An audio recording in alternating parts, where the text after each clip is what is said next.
روز قیامت حساب و کتاب کے بعد جب خداوند عالم فیصلہ فرمائے گا کہ جنتی ایک طرف اور دوزخی دوسری طرف ہو جائیں، پھر جنتی جنت میں جا رہے ہوں گے اور دوزخی ندامت اور شرمندگی میں ڈوبے ہوئے دوزخ کی طرف جا رہے ہوں گے، اور وہ دیکھ رہے ہوں گے کہ جنتی جنت میں جا رہی ہیں، دوزخی جون سی ہیں۔ تو اس وقت اللہ تعالیٰ ہمارے گناہ اور عیب لوگوں کی نظروں سے پوشیدہ رکھے، مگر روز قیامت والے دن آپ دیکھیں کہ کیا فرمایا جائے گا، اے مجرموں آج کے دن آپس جدا ہو جاؤ۔ اور حدیث میں کہ ایک جنتی جنت کی طرف جا رہا ہوگا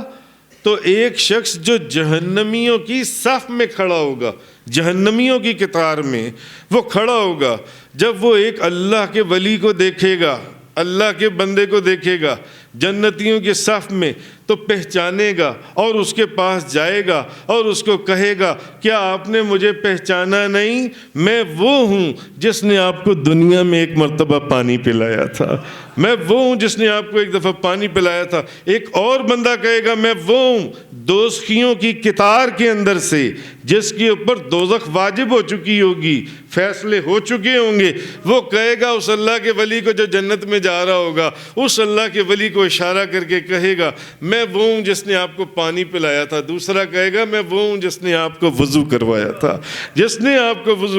تھا، تو وہ دونوں دوزخی اس اللہ کے ولی کے دامن کو پکڑ لیں گے کہ ہم نے دنیا میں چند لمحات آپ کی رفاقت اور صحبت میں گزارے تھے، آج آپ ہمیں چھوڑ کر اکیلے جنت میں جا رہے ہیں، آج آپ ہمیں اکیلا چھوڑ کر جنت میں جا رہے ہیں۔ نبی کریم صلی اللہ علیہ وسلم حدیث میں آپ فرماتے ہیں وہ ولی اللہ کی بارگاہ میں ہاتھ اٹھا دے گا اور دعا کرے گا وہ کہ یا اللہ اس بندے نے مجھے پانی پلایا تھا، اس نے مجھے وضو کروایا تھا، تو وہ جنتی اس دوزخیوں کی شفاعت کرے گا، وہ جس نے وضو کروایا تھا، جس نے پانی پلایا تھا، اور ان کو بھی پکڑ کر اپنے ساتھ جنت میں لے جائے گا۔ آہا، اسی لیے شاید حضور غوث اعظم شیخ اب وہ تو دوزخی تھے، اب یہ تو حدیث ہے، اور وہ دوزخ ثابت ہو چکی تھی، دوزخ واجب ہو چکی، دوزخی تھے، واجب تھے کہ وہ دوزخ کے اندر چلے جائیں۔ اسی لیے پیران پیر غوث اعظم دستگیر حضور سلطان الاولیاء گیلانی جیلانی، محبوب سبحانی، قطب ربانی، شہباز لامکانی، غوث سمدانی، قندیل نورانی، شان سلیمانی، تفسیر قرآنی، لال بدخشانی، شیخ عبد القادر جیلانی رضی اللہ تعالیٰ عنہ فرماتے ہیں، مریدی ہمت بوشتہ بغنی ویفعل ما تشاء فالاسم علی، اے میرے مرید عشق الہی سے سرشار ہو کر خوش رہ، نہ ڈر اور بے باک ہو، جو مرضی کر خوشی کے گیت گا، جو چاہے کر میرا نام بلند ہے۔ مریدی لا تخف اللہ ربی اطاعنی رفعتا نلت المنالی، اے میرے مرید کسی سے نہ ڈر، اللہ میرا پروردگار ہے، اس نے مجھے رفعت عطا کی جس سے میں نے اپنی مطلوبہ آرزوؤں کو پا لیا۔ تو یہ وہ اللہ والے ہیں، وہ ان کے صرف وضو کروا دینے سے، پانی پلا دینے سے جن کو اولیاء کا فیض حاصل ہوا، ان کی گلی سے گزر جانے سے جنت واجب ہو جاتی ہے۔ فقط جن کو اولیاء کا فیض حاصل ہوا، ان کی گلیوں سے گزر جانے سے اللہ تعالیٰ جنت عطا فرما دیتا ہے۔ بہجت الاسرار کے اندر ہے کہ حضور غوث اعظم کی خدمت میں ایک نوجوان آیا، کہنے لگا میرا باپ فوت ہو گیا ہے، میرا باپ آج مر گیا ہے، میں نے اپنے باپ کو خواب میں دیکھا ہے کہ میرے باپ کے اوپر بڑا سخت عذاب ہو رہا ہے۔ اس نے مجھ سے کہا کہ بیٹا شیخ عبد القادر جیلانی کی بارگاہ میں جانا اور ان سے دعا کروانا میرے لیے کہ میری کوئی حالت بہتری ہو جائے۔ حضور غوث اعظم نے اس نوجوان سے پوچھا، بہجت الاسرار کے اندر ہے کہ بیٹا مجھے یہ بتاؤ، کیا تیرے باپ کا کبھی میری گلی میں سے گزر ہوا تھا؟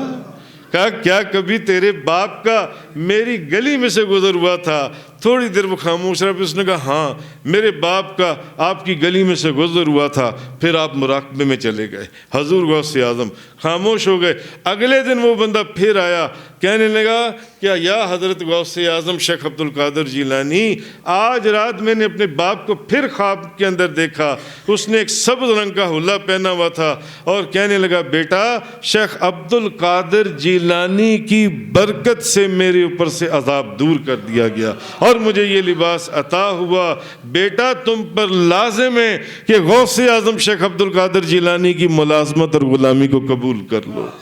اختیار کر لو اس کو۔ رئیس المحدثین ملا علی قاری آپ سرکار کا ایک